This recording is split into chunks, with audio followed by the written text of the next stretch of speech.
The warning. The Great Hall of Concordia Prime stretched wider than most planetary capitals. Crystalline walls caught and bent light from 3 nearby stars, creating patterns that shifted across the assembled delegates. Representatives from 47 species sat in their designated sections, some breathing oxygen, others methane, each protected by their own atmospheric shields. This was the Galactic Council, and today they would decide the fate of humanity's application for membership. Ambassador Thelvan of the Karathi Empire stood at the central podium. His forearms gestured gracefully as he presented humanity's case. The holographic displays showed Earth's cities, their technological achievements, their cultural diversity. To Thelvan, humans seemed like any other emerging species, ambitious, curious, and eager to join the galactic community. The humans have passed all preliminary assessments, Thelvan said, his translator rendering his clicking speech into the common tongue. Their technology, while primitive in some areas, shows remarkable innovation. They have achieved faster-than-light travel independently. They have developed artificial intelligence, genetic engineering, and quantum computing. I recommend we grant them provisional membership. Murmurs rippled through the assembly. Some delegates nodded their various appendages in agreement. Others remained skeptical. The Karathi had sponsored dozens of species over the millennia, and most had integrated smoothly into galactic society. Then the doors exploded inward. Guards moved instantly. Weapons raised but stopped when they recognized the intruder. Commander Shartok of the Xylon Confederacy stumbled into the chamber. His scales were scarred and burned, missing in patches. One eye was gone, replaced by a crude mechanical implant. He had been a war hero once before his species made their terrible mistake. You cannot allow the humans into this council. Shartok's voice echoed through the hall. His translator crackled with interference, damaged like everything else about him. I came here to warn you. You must reject them. You must push them away and never provoke them. Counselor Vextra of the Zephyron hegemony laughed, a sound like grinding metal. The Zephyron were massive beings, each standing 3 meters tall with armored exoskeletons. They had conquered 40 systems and had never known defeat. The Xylon Confederacy grows more pathetic every cycle. First you lose a war to primitives, and now you interrupt our proceedings with paranoid ravings. You don't understand. Shartok limped forward, and the guards let him pass. Everyone knew his story. 30 years ago, the Xylon had encountered humans at the edge of mapped space. A territorial dispute had erupted over a mineral-rich asteroid field. The Xylon, confident in their superior numbers and technology, had attacked a human mining station. They killed everyone aboard, 347 miners and their families. The humans had responded with a fury that stunned the galaxy. They hunted us, Shartok continued, his voice breaking. For 30 years they hunted us. We tried to make peace. We offered reparations. We offered territory. They refused everything. They said we had killed their children and now they would kill ours. Spare us the war stories, another counselor called out. Your species attacked first. You paid the price for aggression. That's how conflict works. No. Shartok slammed his fist on the nearest surface. You don't understand what they are. Every other species in this galaxy fights until it's unprofitable, until the cost becomes too high, until surrender offers a better outcome than continued war. Humans don't think that way. They fight until they win, or until they're extinct. There is no middle ground. Ambassador Thelvan tried to restore order. Commander Shartok, your concerns are noted, but the humans have been peaceful in all our interactions. They seek trade, cultural exchange, and mutual defense.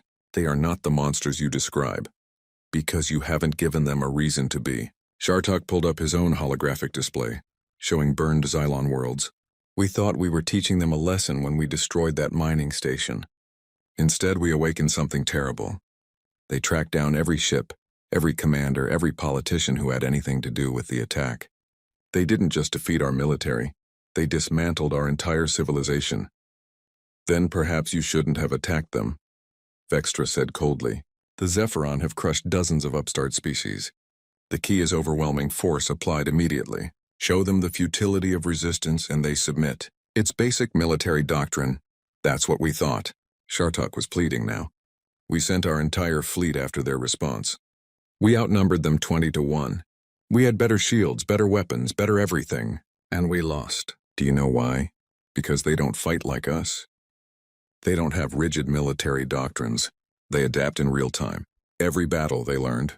Every defeat made them stronger. And they never stopped coming. The council chamber filled with derisive laughter. Counselor Thex of the ancient Lumina Collective spoke, her voice crystalline and cold. Commander, the Lumina have existed for 50,000 years. We have seen countless species rise and fall. Humans are newcomers, barely evolved from their planetary cradle. This persistence you describe is simply inexperience. They will learn, as all species do, that some conflicts cannot be won. You're wrong, Shartok said quietly. Their entire evolutionary history prepared them for this. On their world, the predators who gave up starved. The prey who gave up died. For millions of years, survival meant persistence above all else. It's coded into their very genetics. They call it perseverance and treat it as their greatest virtue. How quaint, Vextra said. Primitive virtues for a primitive species. This council has stood for 10,000 years because we understand the mathematics of power. We know when to fight and when to negotiate. These humans will learn the same lessons, or they will be taught them. Ambassador Thelvan tried one more time to mediate. Commander Shartok, I understand your trauma, but surely you must see that your situation was unique. You attacked their civilians without provocation. The Council would never make such a mistake. We operate on principles of law and mutual respect. Shartok looked around the chamber at the assembled delegates. He saw the dismissal in their expressions, the arrogance born of millennia of dominance. They had no concept of what humanity represented because they had never encountered anything like them before. I came here because I thought you deserved a warning, Shartok said. My people are scattered now, refugees among the stars. We live in fear that somehow, somewhere, a human will discover one of our hidden colonies and finish what they started. They told us they would hunt us forever, and we didn't believe them either. Not until it was too late. This council will not be intimidated by ghost stories, Vextra declared. Guards, remove this broken creature from our presence. As the guards escorted Shartok out, he turned back one last time. You're making a mistake. The worst mistake in galactic history. I pray to the old gods that you never learn the truth of my words. But I fear you will, and when that day comes, remember that someone tried to warn you. The doors sealed behind him and the council returned to its deliberations. Within an hour, they had reached their decision. Humanity's application for membership was denied. Furthermore, economic sanctions would be imposed. The humans needed to be contained, civilized, taught their place in the galactic order. Ambassador Thelvan cast the only dissenting vote, though he couldn't say exactly why. Something in Shartok's eyes had disturbed him, not fear, but the terrible certainty of someone who had seen the future and knew there was no way to prevent it. The message was transmitted to Earth within the day. The humans received it in silence. That silence, Thelvan would later reflect, should have been their first warning. The provocation Admiral Cathresh of the Zephyron hegemony studied the tactical display with satisfaction. Before him floated a holographic representation of Mars, humanity's first colony world. 3,200,000 humans lived there, most in the massive domed cities that dotted the rust-colored surface. They had no idea what was coming. All ships report ready, Admiral, his tactical officer announced. Cathresh nodded, his armored plates shifting with the movement. The Zephyron had built their empire on swift, brutal demonstrations of power. When a species needed correction, you didn't negotiate or issue warnings. You struck hard enough that they never forgot the lesson. The Council has been too soft, Cathresh said to his officers. Sanctions and diplomatic pressure mean nothing to primitives. They understand only strength. Today we teach humanity its place in the galactic order. Admiral, we're receiving a transmission from the human colony. They're asking us to state our intentions. Ignore it. Commence bombardment. The Zephyron battle group consisted of 37 warships, each one larger than anything humanity had built. Their plasma cannons could burn continents. Their kinetic weapons could crack planetary crusts. Against the few orbital defense platforms Mars possessed, the outcome was never in doubt. The bombardment lasted 4 hours. When it ended, Mars's domes were shattered, its atmosphere venting into space. 3,200,000 humans died that day. Men, women, children. The Zephyron made no distinction. This was a message written in blood and fire. Cathresh recorded a message and broadcast it across all human frequencies. Attention, humans of Earth. This is Admiral Cathresh of the Zephyron hegemony. Mars colony has been eliminated in response to your refusal to accept the Council's wisdom. You will immediately open your systems to council oversight. You will dismantle your military. You will submit to our authority. Failure to comply within one planetary rotation will result in similar action against Earth itself. You have been warned. The message was transmitted simultaneously to the Galactic Council. Let them see Zephyron efficiency, Kathresh thought. Let them see how to handle upstart species properly. Earth's response came within 6 hours. It was brief. Message received. Then nothing. Kathresh waited for the surrender, for the pleading, for the desperate negotiations that always followed such demonstrations. Instead, human space went completely silent. Their communication network ceased all external broadcasts. Their ships stopped moving. Every human station and colony simply went dark. What are they doing? Kathresh's tactical officer asked. They're in shock, Kathresh replied confidently. They've realized the futility of resistance. Give them time to organize their surrender. Days passed, then weeks. The silence from human space remained absolute. A few council members expressed concern, but Kathresh dismissed their worries. They're broken. They're trying to decide which faction will negotiate the surrender. Internal politics, nothing more. Ambassador Thelvan requested permission to contact Earth. The council denied it. The humans needed to come to them hat in hand, ready to accept their subordinate position. 1 month became 2, then 3, then 6. The Xylon refugee colonies received a different message during this time.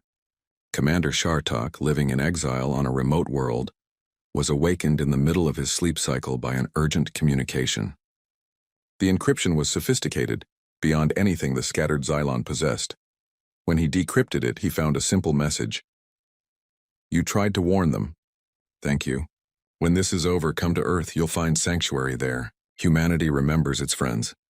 It was signed with coordinates he recognized, the exact location of the mining station where this had all begun 30 years ago. Shartok immediately tried to contact the council. He was blocked. He tried to contact the Zephyron directly. No response. In desperation, he sent messages to every delegate he could reach. The humans are preparing. The silence means they're coming. You must negotiate now while there's still time. His warnings were dismissed as the ravings of a traumatized veteran. On Earth, something unprecedented was happening. Every major corporation had ceased civilian production. Every factory, every shipyard, every research facility had been converted to a single purpose: war. Humanity had mobilized its entire economy, transforming itself into a weapon aimed at the heart of the galaxy. But it wasn't the frantic preparation of a desperate species.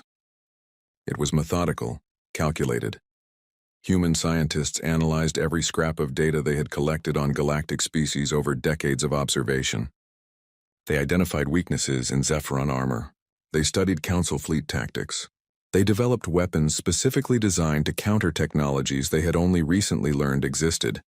The human military, small by galactic standards, was reorganized from the ground up. Traditional command structures gave way to something more fluid, more adaptive. Every officer, every soldier was taught to think independently, to innovate under pressure. Because that's what humans did best. They adapted. In orbital shipyards around Earth, Jupiter, and Saturn, new vessels took shape. They were smaller than Council warships, but faster, more maneuverable, and they carried weapons that would surprise the galaxy. Railguns that could punch through shields designed to stop energy weapons. Missile swarms controlled by AI that learned and adapted in real time. And most terrifying of all, boarding pods designed to deliver human marines directly into enemy vessels, a tactic every other species considered insane. 6 months after the destruction of Mars, the silence broke. A Zephyron patrol encountered a human fleet at the edge of their territory. Kathresh, monitoring from his flagship, felt a moment of triumph. Finally, the humans were surrendering. He opened communications, ready to accept their submission. Instead, he heard, "This is Commodore Sarah Chen of the United Earth Defense Force. For the murder of 3,200,000 civilians on Mars colony, humanity declares total war on the Zephyron hegemony. We will accept nothing less than complete capitulation. Any Zephyron who wishes to surrender individually will be granted asylum. Any who continue to fight will be eliminated. This is not negotiable. This is not a threat. This is a promise." Then the human ships opened fire. Kthresh watched in disbelief as his patrol was systematically destroyed. The human vessels moved like nothing he had ever seen. Erratic, unpredictable, yet coordinated. They targeted weapon systems first, crippling his ships before destroying them. The few that tried to escape were hunted down. Within an hour, the entire patrol was gone. The humans broadcast the engagement across all channels, ensuring the galaxy witnessed the Zephyron defeat. All fleets, converge on human space, Kthresh ordered. We will crush this rebellion immediately. But the humans didn't wait for the Zephyron to gather their strength. They struck next at a Zephyron fuel depot, then a supply station, then a minor colony. Each target was carefully chosen, strategically important but lightly defended. The Zephyron fleet chased shadows while their infrastructure crumbled. And with each victory, the humans broadcast the same message.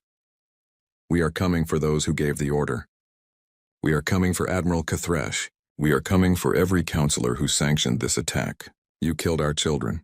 Now we will follow yours to the end of the universe. The Galactic Council convened an emergency session. For the first time in millennia, they felt something they had almost forgotten: fear. Admiral Kthresh, in his flagship, finally understood what Commander Shartok had tried to tell them. The humans weren't fighting a war. They were executing a sentence, and they would not stop until judgment had been delivered. The silence from human space hadn't been shock or despair. It had been preparation. Humanity had spent 6 months transforming itself into exactly what the galaxy feared most: an enemy that would never, ever stop. The hunt begins. The Zephyron military base on Kelesthark was considered impregnable. Massive shield generators protected it from orbital bombardment. Anti-ship batteries could target vessels thousands of kilometers away. An entire division of Zephyron ground forces maintained garrison there. It was a fortress that had stood unchallenged for 2 centuries. The humans destroyed it in 17 minutes. They didn't announce their arrival. They didn't demand surrender. The first indication of attack was when the shield generators exploded simultaneously from within. Human infiltration teams had been in position for days, studying the base, learning its rhythms, waiting for the optimal moment. The moment the shields fell, the orbital strike began. But these weren't the plasma weapons or kinetic bombardments the Zephyron expected. The humans dropped what they called rod-from-God projectiles. Simple tungsten rods accelerated to incredible velocities. No shields in the galaxy were designed to stop solid matter moving at orbital speeds. The base was rubble before the garrison even understood they were under attack. This pattern repeated across Zephyron space. The humans didn't fight fair. They didn't engage in honorable combat. They struck like predators, silent, sudden, devastating. Then they vanished before reinforcements could arrive. They're avoiding our main fleet, Admiral Kthresh observed, studying the tactical map. Red markers indicated destroyed or damaged facilities. There were dozens now, scattered across the hegemony. They know they can't defeat us in direct combat, so they nibble at the edges like scavengers. His tactical officer wasn't so sure. Admiral, the targets aren't random. They've hit every major fuel depot in the outer systems. They've destroyed 17 supply convoys. They've systematically eliminated our forward operating bases. They're not avoiding a fight, they're preparing for one. Nonsense. We outnumber them 100 to 1. That's what the Xylon thought, sir. Kthresh struck the officer, sending him sprawling. Never compare us to those failures. The Zephyron are the finest military force in the galaxy. These humans are raiders, nothing more. When we find their home, we'll burn it like we burned Mars. But finding human ships proved impossible. They didn't operate from fixed bases anymore. Their fleet was completely mobile, supplied by ships that appeared from nowhere and vanished just as quickly. Human vessels didn't have traditional life support systems. The crews wore sealed suits, allowing their ships to vent atmosphere and run cold, making them nearly invisible to sensors. The psychological impact was devastating. Every Zephyron commander knew the humans were out there, watching, waiting. But they never knew when or where the next strike would come. Paranoia spread through the fleet. Ships opened fire on sensor ghosts. Officers saw enemies in every shadow. Then the humans introduced a new terror: the message torpedoes. These weren't weapons. They were communication devices shot directly at Zephyron vessels. They contained recordings from Mars colony, the final moments of the humans who died there. Children crying for parents. Families huddled together as the atmosphere vented. The screams of 3 million people. Each torpedo ended with the same message. You will answer for this. Every single one of you. Some Zephyrin crews went mad. Others deserted. A few even surrendered to human forces, seeking the asylum that Commodore Chen had promised. The humans kept their word. Surrendered Zephyron were treated according to the rules of war, given medical attention, adequate food, and safe internment. This was broadcast across the galaxy. The message was clear. The humans weren't monsters. They were just implacable. Surrender and live, fight and die. The Galactic Council watched the Zephyron hegemony crumble and finally understood their mistake. Emergency sessions convened daily. Various species offered to mediate. The humans rejected every attempt. There's nothing to mediate, Admiral William Foster, the overall commander of human forces, told the Council representatives. The Zephyron murdered 3 million civilians in an unprovoked attack. That debt will be paid in full. Every ship, every weapon, every soldier that participated in or supported that attack will be eliminated. When the Zephyron leadership surrenders unconditionally, when they stand trial for their crimes, then and only then will we negotiate terms. You're demanding regime change, Ambassador Thelvan protested. The Council cannot allow one species to dictate the government of another. The Council allowed the Zephyron to commit genocide, Foster replied coldly.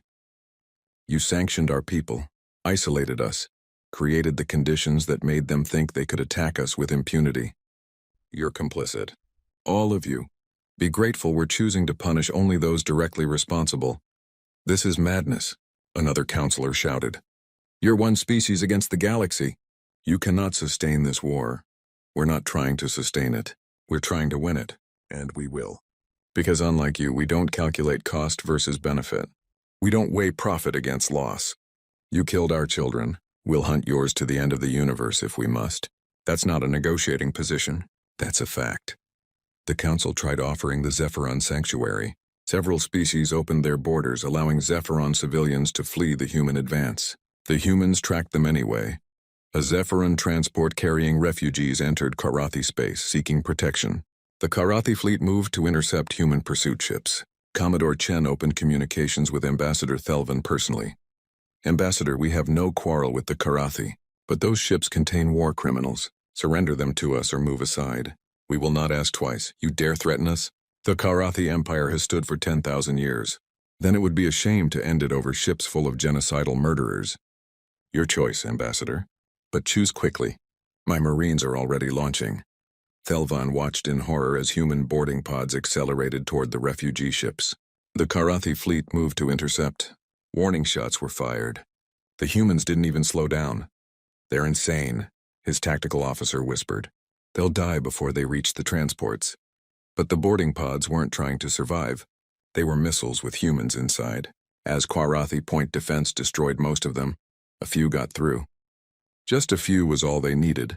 Human Marines, the galaxy learned, were terrifying in close combat.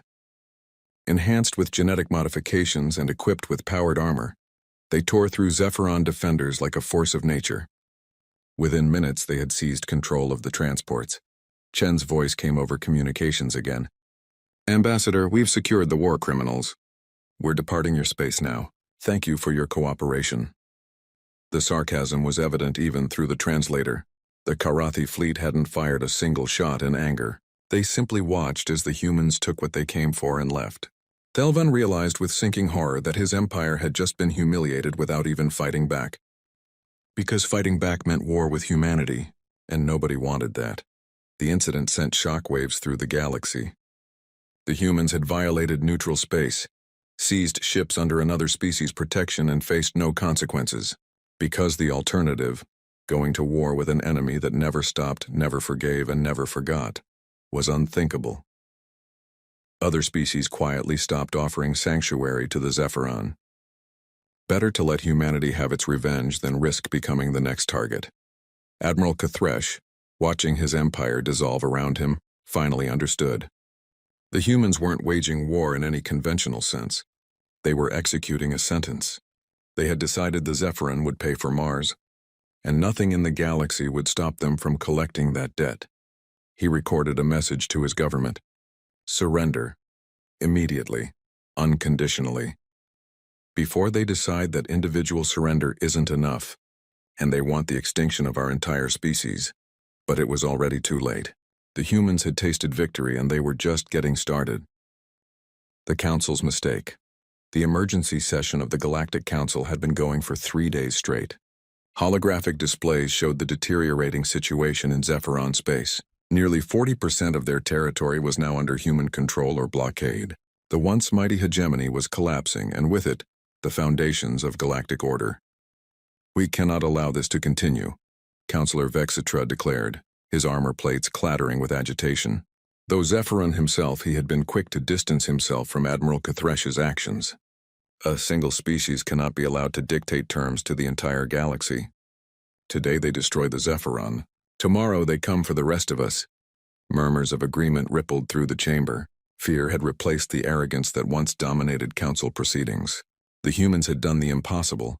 They had made the galaxy's ancient civilizations afraid.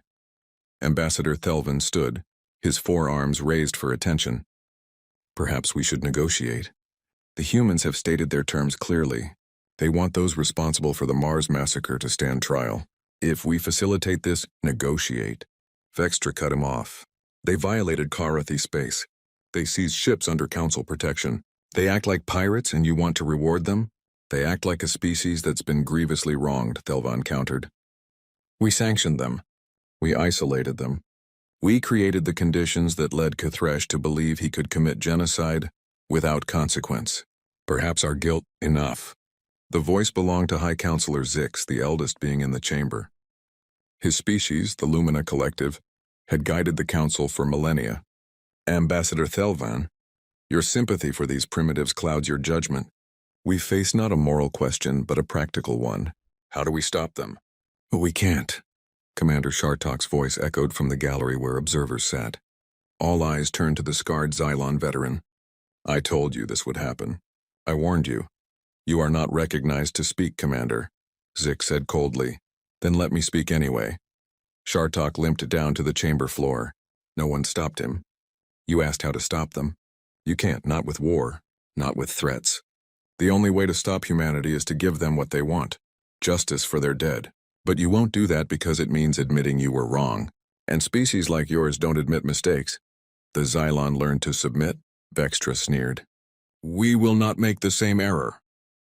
"We didn't submit, we were destroyed. Our civilization is gone. We exist now only as refugees, scattered across the galaxy, always looking over our shoulders because we know they're still hunting us. You're about to make the same mistake we did. You're going to fight them, and you're going to lose." The council erupted in angry denials. High Counselor Zix called for order, his crystalline form glowing with irritation. "The council has made its decision. We will assemble a coalition fleet. Every member species will contribute ships. We will corner the human fleet and destroy it. Then we will blockade Earth itself and bring these upstarts to heel." "How many ships?" someone asked. "All of them," Zix replied. "We will gather the largest military force in galactic history. 127 species, thousands of vessels. The humans cannot stand against the combined might of civilized space." Over the following weeks, the coalition fleet assembled at the Kepler Nebula, a neutral meeting point equidistant from major council territories. It was an armada beyond imagination. Dreadnoughts that dwarfed cities, carriers that held thousands of fighters, weapon platforms capable of sterilizing planets. The combined firepower could destroy solar systems. The humans had perhaps 200 ships. The coalition had over 10,000. "They'll run," Admiral Brextar, the coalition commander, predicted confidently. "When they see what we've assembled, they'll flee back to Earth. Then we'll follow and end this farce." But the humans didn't run. They came directly toward the coalition fleet, their small force dwarfed by the assembled might arrayed against them. Every sensor locked onto them, every weapon charged. The trap was set. Admiral William Foster opened communications from his flagship, the UEDS Retribution. His image appeared on every ship's display, a human male middle-aged by their standards with gray hair and tired eyes. He didn't look like a monster. He looked like someone who had seen too much death. "Coalition forces, this is Admiral Foster. You have assembled here to stop us from pursuing justice for the Mars massacre. You claim to represent civilized space, but you defend genocidal murderers. You had a choice to stand with us against atrocity, or to stand with those who commit it. You chose poorly. What happens next is on you. Surrender, Admiral, Brextar responded. Your species has fought well, but this is over. You cannot defeat us all. No, Foster agreed. We can't. But we can hurt you badly enough that you'll never forget this day. Humanity doesn't need to win, Admiral. We just need to make victory so costly that you'll never provoke us again. Fire, Brextar ordered. The Coalition fleet opened up with enough firepower to crack a planet's crust. Energy weapons and kinetic projectiles filled space, a wall of destruction converging on the human fleet. It should have been instant annihilation.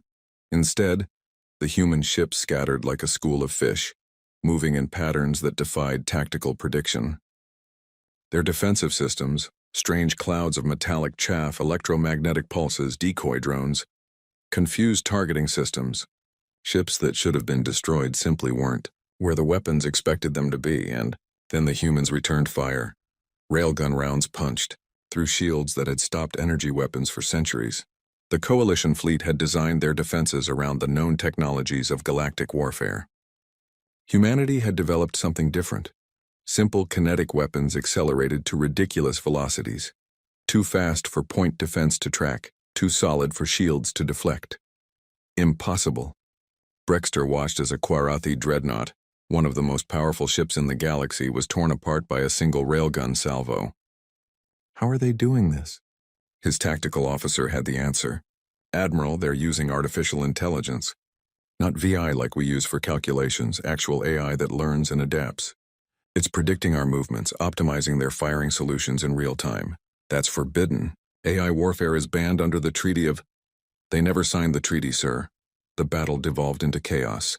The Coalition fleet had numerical superiority, but the humans fought with a ferocity and innovation that negated the advantage. Worse, they targeted command ships specifically, disrupting coordination. The carefully planned engagement became a brawl. Then the human Marines launched. Boarding actions were considered suicide in modern warfare. Defenses were too strong, casualties too high. But the humans didn't seem to care about casualties. They rammed their boarding craft directly into enemy vessels, breaching hulls, fighting their way through corridors in combat scenarios every other species considered insane. Inside the ships, human Marines were devastating. Enhanced strength, faster reflexes, and most terrifying of all, they worked together with an efficiency that suggested hive mind coordination. They seized control of weapons systems and turned them on the Coalition fleet. They targeted life support, forcing evacuations. They planted explosives and turned mighty warships into floating tombs. A Lumina cruiser was boarded by just 12 human Marines. They captured the vessel in 40 minutes. The entire crew of 3,000 surrendered rather than continue fighting the demons in powered armor, who moved through their ship like death incarnate. The battle raged for 6 hours. When it ended, the Coalition fleet had been shattered. Nearly 40% of the ships were destroyed or captured. The rest were fleeing in disorder. The humans had taken casualties too. Almost a third of their fleet was gone. But they had won. Admiral Foster's battered face appeared on communications once more. This was your warning. Stay out of our way. Every species that continues to shelter Zephyron war criminals will be considered hostile. Every ship that moves against us will be destroyed. We didn't want this war, but you forced it on us. Now you'll live with the consequences. The Coalition forces ran. The mighty civilizations of the galaxy fled before 200 human ships. And as they ran, a new message spread through their ranks, one that would echo across the stars. The humans don't fight fair. They don't follow rules. They use forbidden weapons, suicidal tactics, and they never stop.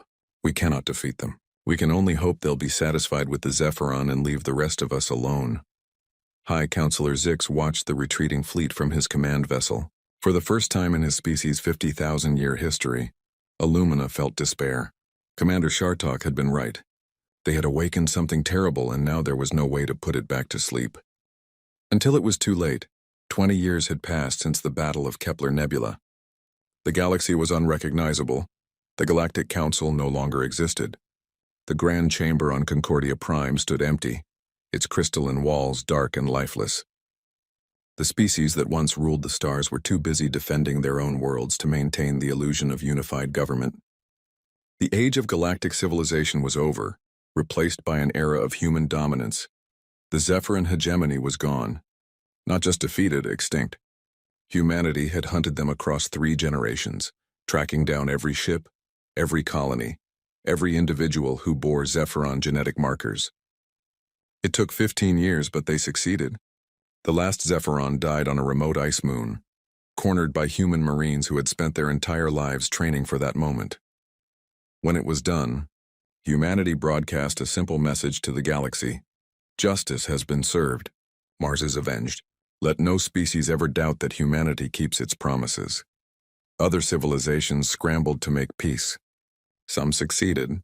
The Karathi Empire, humbled but not destroyed, had sworn fealty to humanity in exchange for protection.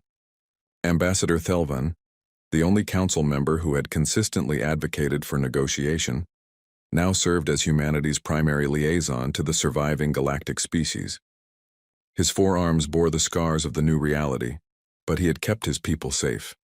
The Lumina Collective, once the galaxy's eldest civilization, had retreated to their core systems and sealed their borders. They wanted nothing to do with humanity, and humanity, satisfied with their submission, left them alone.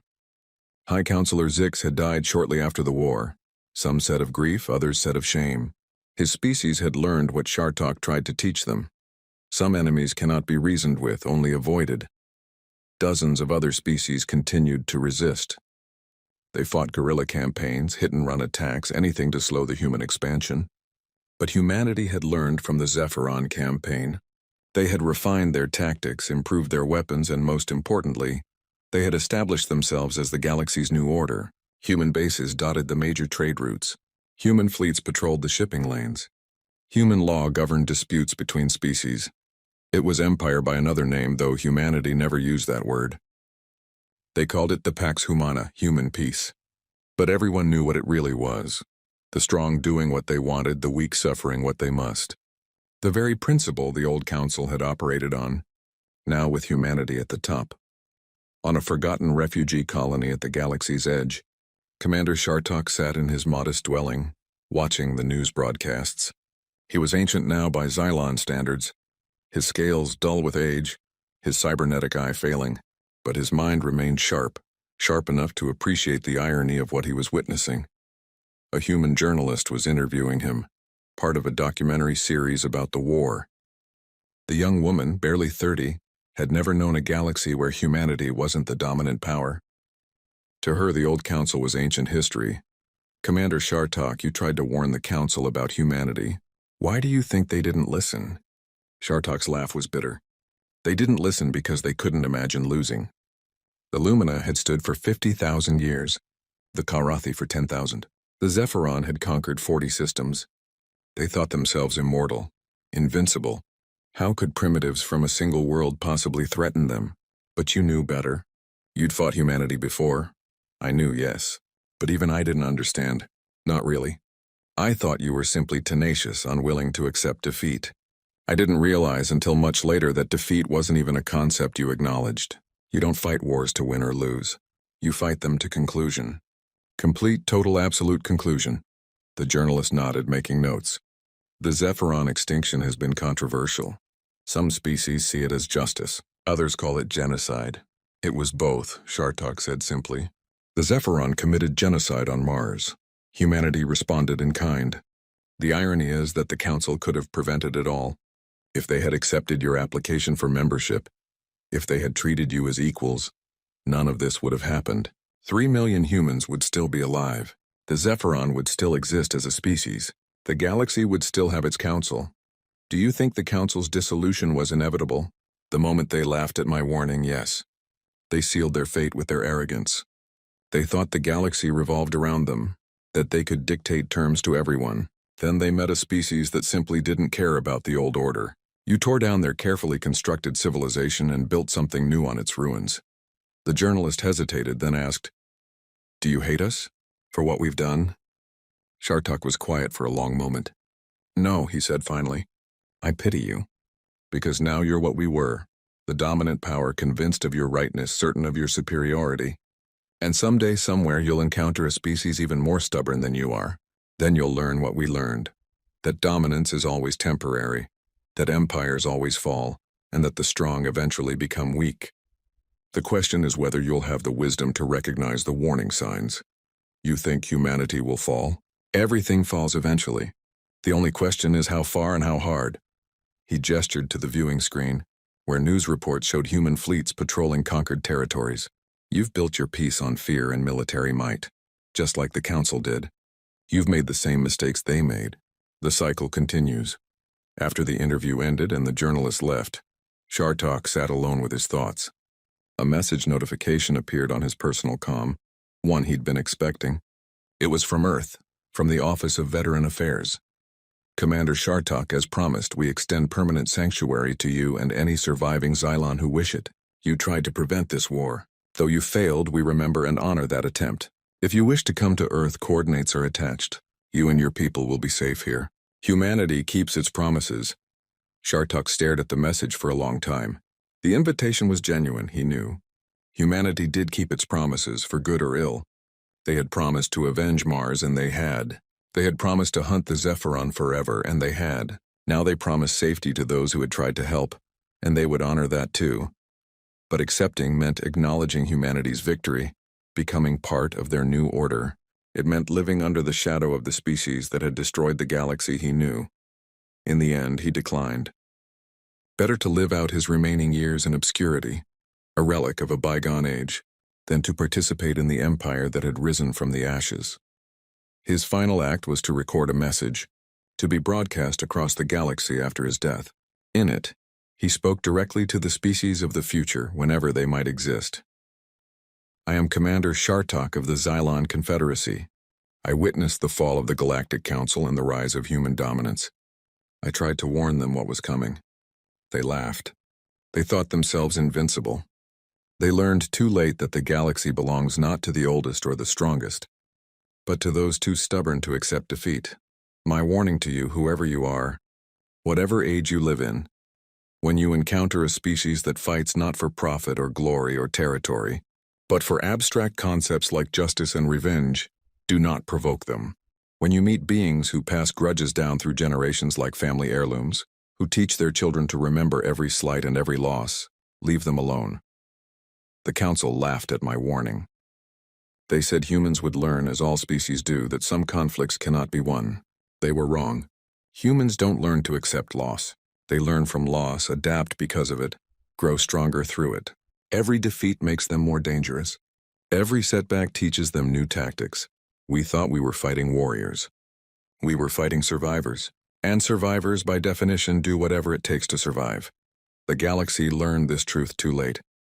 Learn from our mistake. When someone warns you about humans or any species like them, listen. Because by the time you realize they were right, it will already be too late. Shartok died 3 weeks later, alone in his small dwelling on a forgotten world. The message was broadcast as he requested, a warning from the past to the future, a reminder that empires rise and fall, but the lessons they teach endure. On Earth, in a memorial park built on the site of the first settlement, 3 million names were carved in stone, every person who died on Mars. Beneath them, a simple inscription: they came in peace. They died in war. We will never forget. We will never forgive. We will never stop. And somewhere in the darkness between stars, human ships continued their eternal patrol, watching for threats, maintaining order, enforcing the Pax Humana. The humans had become what they destroyed. The galaxy's rulers, its enforcers, its judge and jury. The cycle was complete. The warned had become the warning. And the galaxy, bloodied and broken, had learned its lesson too late. Never provoke a species that hunts forever.